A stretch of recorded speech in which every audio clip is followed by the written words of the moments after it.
everybody, it's Shayna. And Adam. It's Shayna. It's fine, Adam. It's fine. Here it's fine. Hello. The internet's favorite siblings. Kind of. Our mom's favorite kids, because we're the only ones. Here to talk about this week's Torah portion, Beshalach. Okay.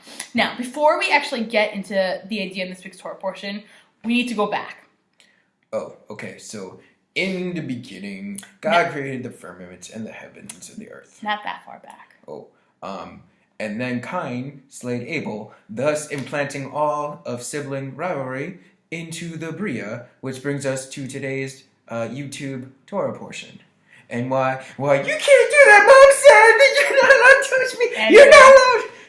So, okay, not that far back. Not that far back. I just meant talking about last week when Pharoh kicked out all the Jews. In Parshat Beshalach. Okay. Which is ironic because bo means come, and Pharoh said go. Okay, so as anyone who watched the Ten Commandments of Charlton Heston is familiar with, there were like a whole bunch of, like almost a dozen plagues, and finally Pharoh got the hint. Maybe 10. Maybe 10. In the movie there might have been more, but there was actually 10.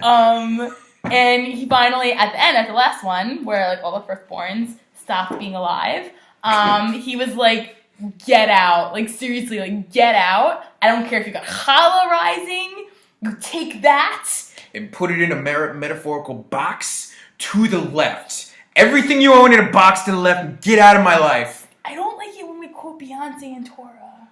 Well, hot potato.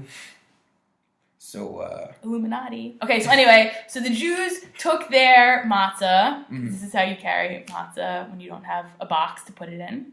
And they went out, right?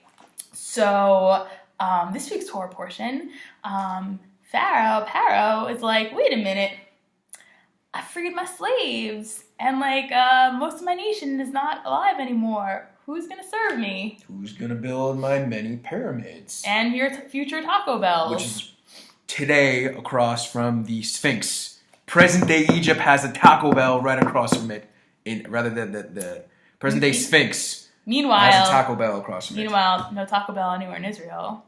Nope. Racism. Israel's too Halakha.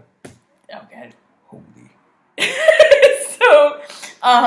So anyway, Pharoh like wakes up a couple days later and he's like, wait a minute.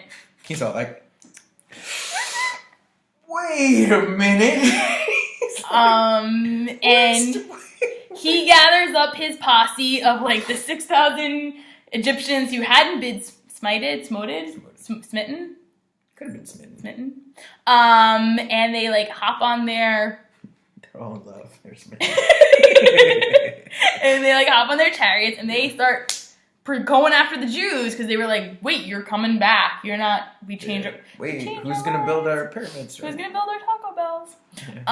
So I thought it was very interesting. So the Torah uses the word. It says, Pharoh hikriv. And like Pharoh came close to the Jews. That's how you can read it. But really the word lahakriv means to like offer a sacrifice.